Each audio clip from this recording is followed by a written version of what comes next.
Thank you, Alex. Wow. Folks, they're moving to censor the internet in 100 different ways. We've covered it. We've talked about it. They're moving to try to shut down domains for no reason, internet kill switches, all of that, because these criminals know they're in trouble. And that's what's so dangerous about them, is that they've committed so many crimes and given energy companies $500 million that they knew they never used, and guns to Mexico and everything. That think of what they'll do next. I'll tell you, it's going to be stage terror blamed on domestic groups. So that's why I say never offensive violence, because they need that. They use that to look like the victim as an excuse to attack the public. I almost go with the Gandhi view at the first phases, that imagine if they blow up and burn down some more churches, how that'll boomerang against them. But I understand it's immoral to let them do that. It's just that from a psychological warfare position, using the truth, I see about taking more of their abuse as really discrediting them. And next time I talk to Stewart, we'll talk about that. I mean, it's a wider debate. Or is that a cowardly delusion? Well, it's not a cowardly delusion, or we wouldn't even be here talking about this. We'd be here serving the evil and cuddling up to it. It's just that once the genie's out of the bottle,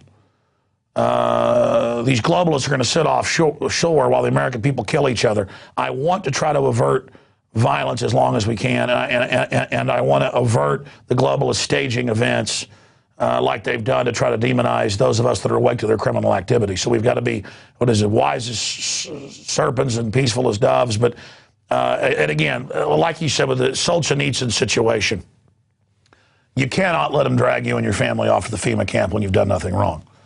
I mean, they're trying to train you now to pepper spray in the face and taser you to death and beat you in the head for no reason. And they now say that even if the baton bounces off your head, that's a form of assault. I'm serious. You're not allowed to cover your face when they're kicking you. That's assault. I mean, it's becoming sick. And, you know, these cops and people will be judged by having their future destroyed by the globalist. But still, that's not enough. We'd rather wake them up. And we'll try. We'll try. But this corruption is surpassing all reason. We're going to come back with another interview in this extended edition of InfoWars Nightly News, PrisonPlanet.tv. You are living history right now, ladies and gentlemen. Don't say you weren't warned. If you believe in this information and want to support its viral spread, go to the InfoWars store at InfoWars.com. We've got the new G.I. Joe InfoWars T-shirts. We've got the incredible Pro Pure gravity-fed filters available at InfoWars.com in the store. We've got a new DVD, Scientists Under Attack, the Don't Tread on Me flag. We've got all sorts of different bumper stickers to help spread the rebellion virally. It's all there. Wristbands, citizen rule books in every order. Order online at InfoWars.com today. The water filters, the canteens, it's all there. InfoWars.com.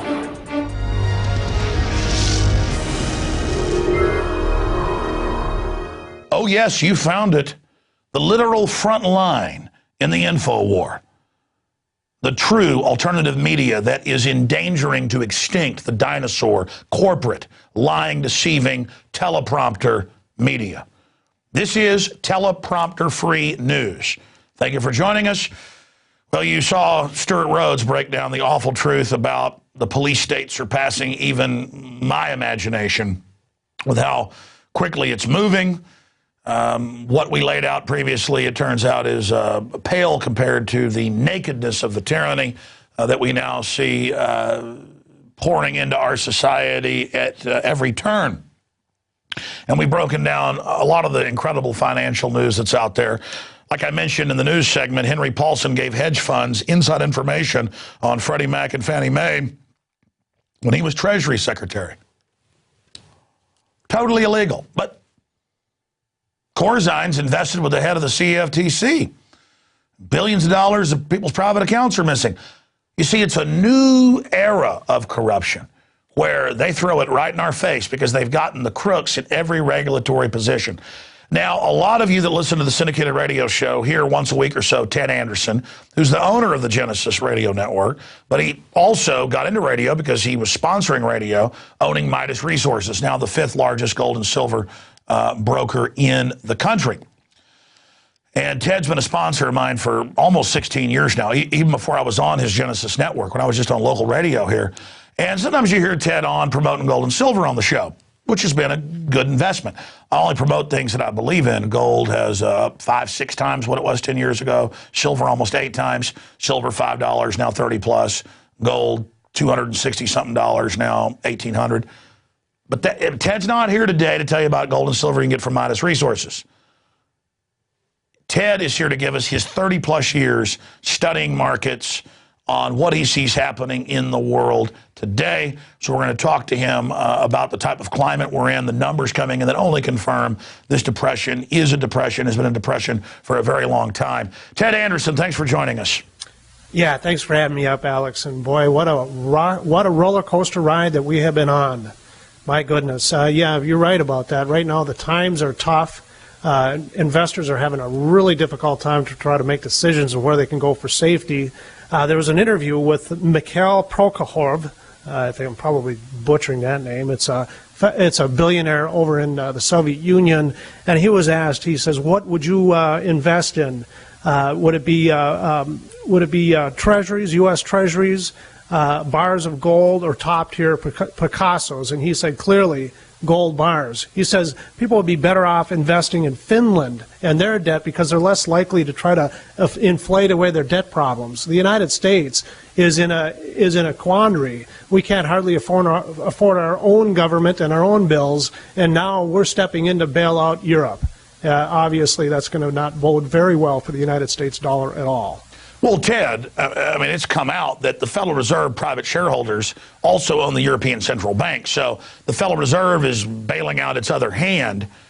We need to discuss, though, the body and the head and the brain of this system. It is the New World Order. We talk about world government, banking collapses, bringing in the world government. Now we're seeing it in Europe. What do you make of open announcements that they're going to get rid of any self-determination of the nations of Europe, and that it's going to be a, quote, Goldman Sachs dictatorship, and our media is saying, wow, this is great.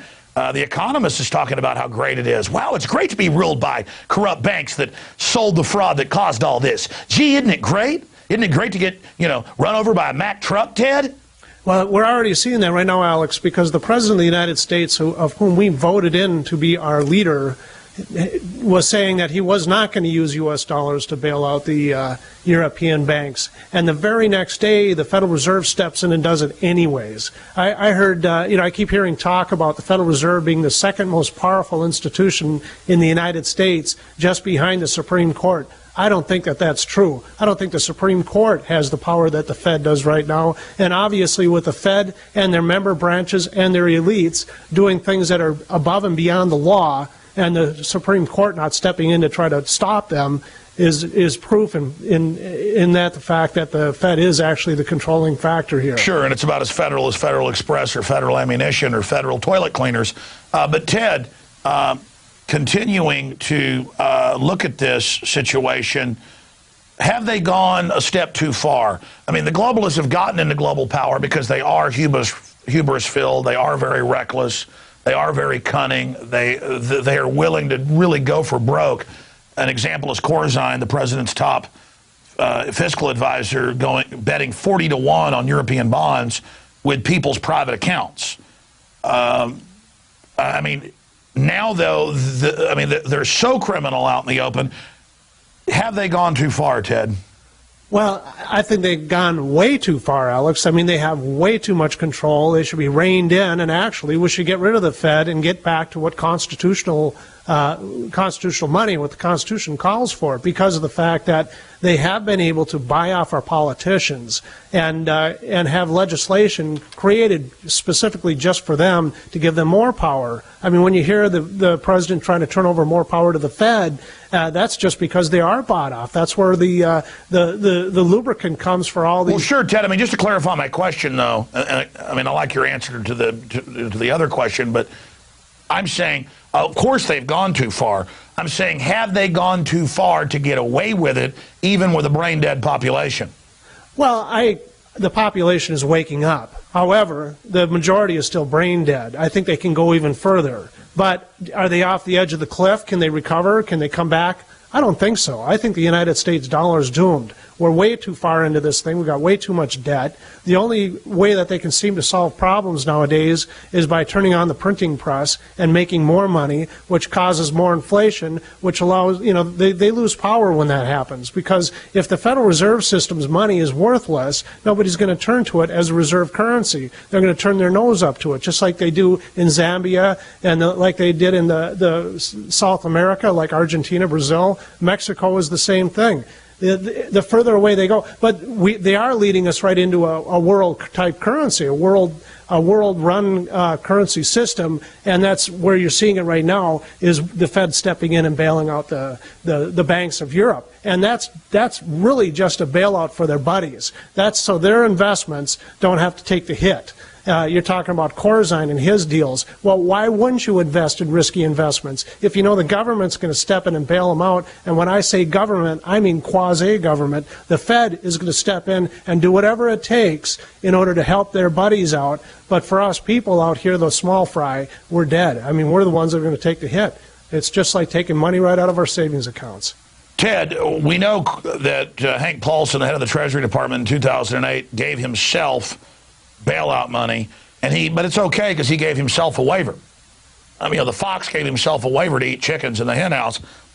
Maybe it'd be okay if Hitler gave himself a waiver. There wouldn't even need to be a Nuremberg. He's like, hey, I've got a waiver right here. Well, now, as I mentioned earlier, the Daily Mail reports Hank Paulson gave hedge fund inside information on Freddie Mac and Fannie Mae when he was Treasury Secretary so that they could basically make big profits off of it while screwing the public. I mean, again, this stuff comes out, and in the past, this guy would go to jail. Now it's like, hey, it's all right. Yeah, he should go to jail for that. I mean, insider trading is insider trading. I don't care if it comes from a government official or if it comes from Bernie Madoff. I mean, yeah, obviously the man should be incarcerated and charged with this crime. But, he's not going to be. We know that. And that's, again, if you're well enough connected, you're going to be able to get away with this type of thing. For the average person, it's just simply not true. He did. He was able to get himself out of trouble. They wrote into that during the TARP bailout, that these companies or these people could get away from, or they're above and beyond the law. They couldn't be prosecuted for these types of crimes. And though they should be. I mean, for goodness sakes, the Fed was, they're talking about $700 billion to be injected into the economy, bailing out these banks. Well, guess what? The Treasury put out that $700 billion, but at the same time, the Fed was putting out $7.7 trillion. And, it's such a larger sum, and at that time, it was all done in secret. And by the way, I have a screenshot of that, Ted. Folks want to show a document cam to the viewers from Forbes. Why did we know about the Fed's $7.7 trillion? And then, of course, there's also the other reports that are out there dealing with the 16+ trill. I mean, this is incredible. And then they want us to pay all this back in taxes. We give them bailouts, and then the system comes back to us, and then we have to pay them interest on the bailout that we gave them. Yeah, that's the whole problem with the issue. It all falls in the lap of the U.S. citizen. I mean, we shouldn't stand for this. There should be revolting in the streets over this. I mean, Occupy Wall Street, if they had a clue as to what's going on, they would go right after this. And the people really should be up in arms with this whole thing, but they're not, because, again, maybe 10% of the people have an idea, a clue of what's going on. And so that's how they get away with this. And they pass these laws. They shouldn't be able to. They go above and beyond the law. That's why I say the Supreme Court, it does not have more power than the Fed. The Fed has the power. We've handed this nation over to a bunch of elite, money-producing banking people. I mean, it's happened in nations again and again. And we've had 100 years of a fiat-type system, and they're able to use a printing press to buy out our politicians. It's no surprise that we're in the position that we are. But you know what? At the end of it, when it all comes down, the United States dollar is